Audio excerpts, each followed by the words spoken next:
कल का सेशन हमने बड़ी आंत यानी कि लार्ज इंटेस्टाइन पे ख़त्म किया था, जहाँ पर हमने देखा था E coli bacteria. E coli bacteria का यहाँ पे बहुत इंपॉर्टेंट रोल है। ई कोलाई बैक्टीरिया बड़ी आंत में अपशिष्ट के पाचन और विटामिन के एवं बी के निर्माण में सहायक होता है, ठीक है। और विटामिन बी और विटामिन के हेल्प करता है हमारे वाटर की एब्जॉर्प्शन में, मतलब पानी की अपशोषण में, ठीक है। और जब इनकी कमी होती है हमारे बड़ी आंत में, तब हमें प्रॉब्लम क्रिएट होती है लूज मोशन की, ठीक है, जैसे हिंदी में कहते हैं दस्त लगना, ठीक है। तो अब यहाँ पे जब हम देखते हैं कि हमें जब बॉडी में कोई प्रॉब्लम होती है तो हम एंटीबायोटिक्स वगैरह लेते हैं, और जी जब ये एंटीबायोटिक्स का हम प्रयोग एक लंबे समय तक करते हैं तो ये एंटीबायोटिक्स हमारे बड़ी आंत में उपस्थित ई कोलाई बैक्टीरिया को भी किल करते हैं, इनको प्रभावित करते हैं। और जब ये ई कोलाई बैक्टीरिया की संख्या कम होगी तो जाहिर सी बात है कि विटामिन बी और विटामिन के का सिंथेसिस कम होगा, ठीक है, और ये कम बनेंगे। और हमें इतना पता है कि विटामिन के हमारे ब्लड के लिए इम्पॉर्टेंट है, ब्लड क्लॉटिंग के लिए इम्पॉर्टेंट है।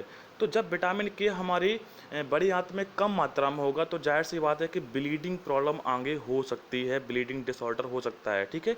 तो जो हमारे लार्ज इंटेस्टाइन में प्रॉब्लम्स होती हैं वो कहीं ना कहीं ई कोलाई बैक्टीरिया की उपस्थिति ना होने के कारण भी हो सकती है, ठीक है। तो इसीलिए डॉक्टर वगैरह जो हमें एंटीबायोटिक्स देते हैं उसके साथ साथ विटामिन बी कॉम्प्लेक्स के सप्लीमेंट भी देते हैं, ठीक है, ताकि हमें प्रॉब्लम ना फेस करनी पड़े और ई कोलाई बैक्टीरिया पे ज़्यादा प्रभाव ना पड़े, ठीक है। इसके बाद अब हम आगे बात करेंगे पाचन तंत्र की मुख्य सहायक ग्रंथियों जैसे कि लीवर यानी कि यकृत और पेनक्रियाज यानी कि अग्नाशय के बारे में, ठीक है। सबसे पहले हम पेनक्रियाज को देख लेते हैं, ठीक है। पेनक्रियाज जिसे अग्नाशय भी कहते हैं, एक प्रकार की ग्रंथि है जिसे मिश्रित ग्रंथि की कैटेगरी में रखा गया है, यानी कि हेट्रोक्राइन ग्लैंड, ठीक है। हेट्रोक्राइन ग्लैंड का मतलब होता है कि ये एक्जोक्राइन भी होगी और एंडोक्राइन भी होगी। एक्जोक्राइन मतलब बाह्यस्रावी, एंडोक्राइन मतलब अंतःस्रावी, ठीक है।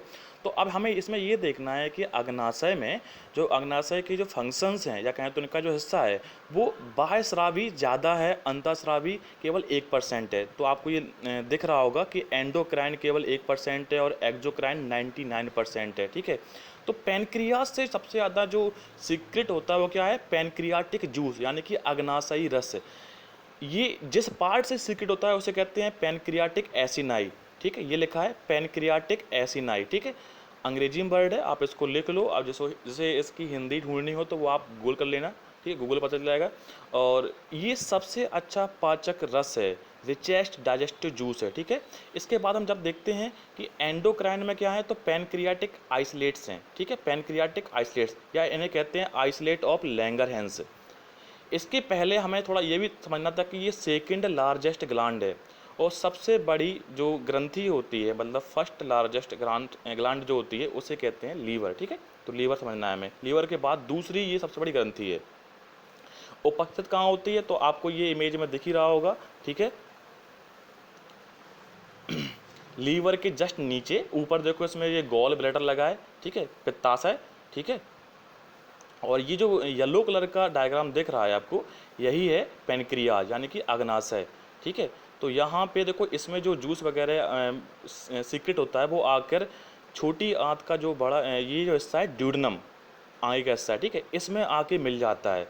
तो ये जो कॉमन बाइल डक्ट वगैरह यहाँ से जो बाइल जूस आ रहा है, यहाँ से पेनक्रियाटिक जूस आ रहा है, तो ये आके यहाँ पे मिलता है इस एरिया में, ठीक है। तो यहाँ पे आगे कंटिन्यू हो जाता है, ठीक है।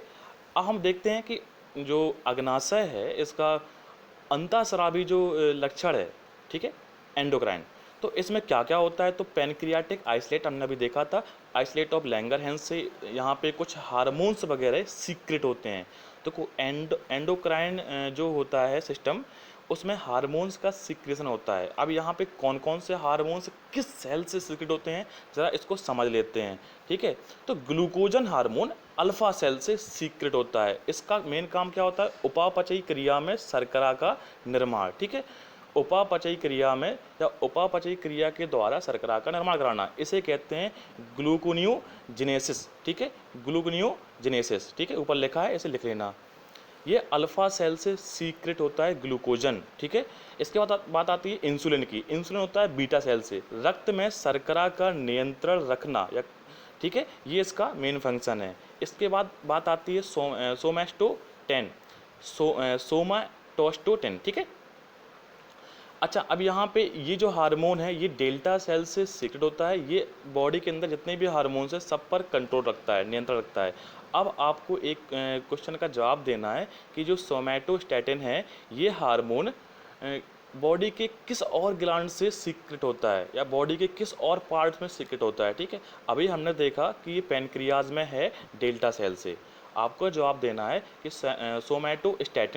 सोमैटोस्टेटिन किस बॉडी के पार्ट से और सीक्रेट होता है, ठीक है। इसके बाद देखते हैं पैनक्रियाटिक पॉलीपेप्टाइड, ठीक है। पैनक्रियाटिक पॉलीपेप्टाइड में क्या होता है कि ये पीपी सेल से सीक्रेट होता है और ये गॉल ब्लैडर यानी कि पित्ताशय की कॉन्ट्रैक्शन, सिकुड़ना और फैलने में हेल्प करता है। इसके बाद एक और हार्मोन है ग्रेलिन, ठीक है, ग्रेलिन जो कि ई सेल से सीक्रेट होता है। ग्रेलिन ये इसे हंगर हार्मोन भी कहते हैं और ये एपेटाइट यानी कि भूख को स्टिमुलेट करता है, भूख के उद्दीपन में सहायक होता है। और जो हमारी भूख लगती है ना भयंकर, तो इंक्रीज फूड इनटेक, हमारे जो फूड लेते हैं उसके इनटेक को इंक्रीज करता है, ठीक है। इसके बाद पैनक्रिया से संबंधित एक प्रॉब्लम भी देखने को मिलती है, पैनक्रियाटिटिस, ठीक है। पैनक्रियाटिटिस इसे कहते हैं अग्नाशय में सूजन होना। अब ये जिस वजह से होता है वो है गॉल स्टोन्स, ठीक है। गॉल स्टोन मतलब पथरी वगैरह हो जाती है। इसके बाद बात आती है यकृत की, जिसे हैपर भी कहते हैं साइंस की लैंग्वेज में। हैवीएस्ट ग्लैंड है, सबसे भारी और सबसे बड़ी ग्रंथि है। इसका वजन लगभग 1.4 किलोग्राम होता है। सेकंड लार्जेस्ट ऑर्गन है, सेकंड लार्जेस्ट ऑर्गन यानी कि अंग, बॉडी में सबसे बड़ा अंग आपका त्वचा माना गया है, ठीक है। उसके बाद ये लीवर माना गया है। ये ग्लिसन कैप्सूल से कवर रहता है, ठीक है। ये वर्ड इंपॉर्टेंट है, इसे लिख लेना, ग्लिसन कैप्सूल से कवर रहता है।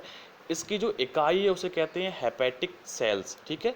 और ये हेपेटिक सेल्स आपकी जो इससे पहले जो टिश्यू बनता है यानी कि जो देखा जाए तो यहाँ पे जो लीवर में छोटे छोटे टिश्यूज़ होते हैं, ठीक है, तो उन्हें कहते हैं हेपेटिक लोब्यूल्स, ठीक है। जैसे कि इसे काट के अगर यहाँ दिखा दिया जाए तो ये है हेपेटिक लोब्यूल्स, ठीक है। आपको दिख रहा है ये हेपेटिक लोब्यूल्स। अब इनमें जो ये, एक मिनट में जूम कर दूं,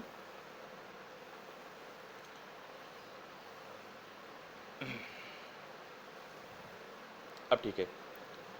इनमें जो ये जो सेल्स हैं, देखो ये पर्पल कलर के डॉट्स हैं और आसपास ये जो लाइनिंग बनी है इन्हें कहते हैं हेपेटोसाइट्स। तो ये लीवर की सेल्स हैं और लीवर के ये छोटे टुकड़े को अगर बाहर इनलार्ज करके देखें तो इसे बोलते हैं हेपेटिक लोब्यूल्स, ठीक है।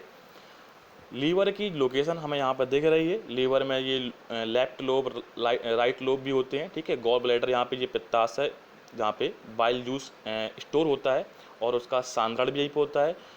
इसके बाद ये चीज़ें डक्ट के थ्रू या यहाँ पे जो नलिकाएं वगैरह होती हैं उनके थ्रू छोटी आंत में मिल जाती हैं। और ये जो आपको क्रॉस सेक्शन भी दिख रहा है ये यहाँ पे स्टमक है, ठीक है।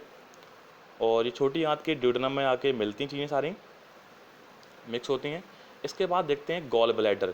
तो गॉल ब्लैडर नाशपाती के आकार की थैली होती है जिसे पित्ताशय कहते हैं और ये 7 से 10 सेंटीमीटर लंबी होती है। इसका मेन काम क्या है, बाइल जूस का स्टोरेज करना, यानी कि इसे स्टोर करना, ठीक है। बाइल जूस का जो मेन वर्क क्या है, फैट्स के एमल्सिफिकेशन। एमल्सिफिकेशन मतलब होता है पाइसीक्रय, ठीक है। जो फैट है उसको तोड़ता है, उसको ब्रेटन करता है, ठीक है। और साथ ही साथ अभी हमने बोला था कि ये गाढ़ेपन के लिए भी रिस्पॉन्सिबल है। तो ये गॉल ब्लैडर में लगभग 20% तक कंसंट्रेशन बढ़ जाता है, किसका, बाइल जूस का, ठीक है, सांद्रण, ठीक है। इसके बाद पित्ताशय में पथरी होती है, उस प्रॉब्लम को बोलते हैं बिलियरी कैलकुलाई, ठीक है, biliary calculi, stone in gall bladder, ठीक है। कोलेलिथिएसिस, कोलेलिथिएसिस, इसे एक वर्ड और दिया गया है कोलेलिथिएसिस, पित्ताशय में पथरी, ठीक है, इसे लिख लेना, ठीक है। इसके बाद है कॉलीसिस्टेक्टोमी, कॉलीसिस्टेक्टोमी, इस पूरे वर्ड को फिर से रिपीट कर रहे हैं, cholecystectomy, surgical removal of gall bladder. Gall bladder में जब प्रॉब्लम हो जाती है, पथरी की समस्या सॉल्व नहीं होती है तो इसे हमें सर्जिकल ट्रीटमेंट करके निकालना पड़ता है, मतलब ऑपरेट करना होता है और निकालना पड़ता है। अब इसके बाद क्या इंसान को प्रॉब्लम नहीं होती, तो प्रॉब्लम होती है पर यहाँ पे इतनी ज़्यादा प्रॉब्लम नहीं होती है। बस उसे थोड़ी सी जो फैटी चीज़ें हैं जिनमें ज़्यादा वसा होती है, ऑयली चीज़ें हैं, उनको कम खाना होता है, क्योंकि फैट के एमल्सिफिकेशन में देखो बाइल जूस हेल्प कर रहा था, और बाइल जूस का गाढ़ापन होना बहुत ज़रूरी है। अब जब यहाँ पे गॉल ब्लैडर नहीं होगा तो बाइल जूस गाढ़ा भी नहीं होगा, तो इस प्रकार से फैट का एमल्सिफिकेशन नहीं हो पाएगा। तो डॉक्टर हमें मना करता है, जिसका मतलब जिसका गॉल ब्लैडर निकाल दिया जाता है तो उसे मना करते हैं कि वो फैटी चीज़ें कम खाए, कम से कम, ठीक है। इसके बाद एक और वर्ड देखने मिलता है कूफर सेल, ठीक है। तो कूफर सेल मैक्रोफेजेस हैं। इसका मतलब होता है ऐसी सेल जो विषाक्त चीज़ों को, यानी कि बैक्टीरिया वगैरह हैं या कुछ भी टॉक्सिक चीज़ें हैं उनको खा जाए, ठीक है। तो शुद्ध हिंदी अगर इसकी देखी जाए तो मैं आपको बता दे रहा हूँ, बृहत भक्षक कोशिका, मैक्रोफेजेस को बोलते हैं बृहत भक्षक कोशिका, ठीक है। इसका मेन फंक्शन क्या है, बैक्टीरिया वगैरह हैं या जो टॉक्सिक एलिमेंट्स हैं उनका रिमूवल करना, ठीक है। तो मतलब डिटॉक्सिफिकेशन में हेल्प करती है, ठीक है। और एक आपको फैक्ट बता दें कि जैसे जब भी किसी की जहर खुरानी या जहर से मृत्यु होती है तो जब उसका पोस्टमार्टम होता है तो लीवर के अंदर इसके इसी कूफर सेल को ही डायग्नोसिस किया जाता है, और देखते हैं कि किसने कौन सा जहर खाया या कौन सी चीज़ें इसको डैमेज कर गई, ठीक है। तो कुल मिला के जो जहर खुरानी का शिकार होते हैं उनका पोस्टमार्टम करते समय कूफर सेल को डायग्नोसिस किया जाता है, ठीक है। इसके बाद देखते हैं लीवर के फंक्शन। तो लीवर का मेन फंक्शन क्या है, पोषक तत्वों का संचयन, ठीक है। अब ये संचयन कैसे होता है, तो जो ब्लड आता है डाइजेस्टिव ट्रैक्ट से उसको फिल्टर करके, ब्लड में न्यूट्रिएंट्स वगैरह होते हैं तो उससे फिल्टर करके ये पोषक तत्वों का संचयन कर लेता है, ठीक है। इसके बाद विषहरण, डिटॉक्सिफिकेशन की हिंदी मिल गई है, आप लिख लो इसे। डिटॉक्सिफिकेशन कहाँ होता है, लीवर में। किस सेल से होता है, कूफर सेल से। इसके बाद औषधियों का उपापचयीकरण भी होता है, और बाइल सिक्रीशन यानी कि पित्त श्रावण होता है, इतना तो हम समझ ही चुके थे, ठीक है। लीवर संबंधी एक प्रॉब्लम भी है, एक रोग भी है जिसे बोलते हैं हेपेटाइटिस, ठीक है। जैसे कि आपने सुना ही होगा कि अमिताभ बच्चन को शायद हेपेटाइटिस बी है, ठीक है। तो ये जो हेपेटाइटिस है, ये हेपेटाइटिस ABC प्रकार के वायरस से हो सकता है। ये केवल बी प्रकार का नहीं होता है, ये ABC यानी कि कहीं पे तो DEB लिखा है। तो आपको इतना समझना है कि यकृत में सूजन एक वायरल डिसीज़ है, ठीक है, जो कि हेपेटाइटिस ABC या D या E से वायरस से हो सकता है। तो हेपेटाइटिस ये जो इम्पोर्टेंट बीमारी है। इसके अलावा और भी कुछ डिसीज़ हैं जो हमारे सिलेबस में इतना नहीं है और इम्पोर्टेंट भी नहीं है, इतना समझ लेना है। इसके बाद हमारा डाइजेस्टिव सिस्टम ख़त्म होता है। अब आगे हम बात करेंगे रेस्पिरेटरी सिस्टम यानी कि श्वसन तंत्र। तो आज के एपिसोड में इतना ही। उम्मीद करते हैं कि आपने एंजॉय किया होगा, आप सब लोग खुश होंगे, मस्त होंगे, चिल कर रहे होंगे। बस खाली समय का उपयोग करो, हमेशा ऊर्जा, एनर्जी से भरे रहो, मोटिवेटेड रहो, कुछ ना कुछ क्रिएटिव करते रहो। अगर आप बोर हो रहे हैं तो कुछ लिखो, कुछ करो, टाइम वेस्ट ना करो बस, ठीक है। यही सब के साथ अलविदा। This is Sai Chauhan signing off and have a good day.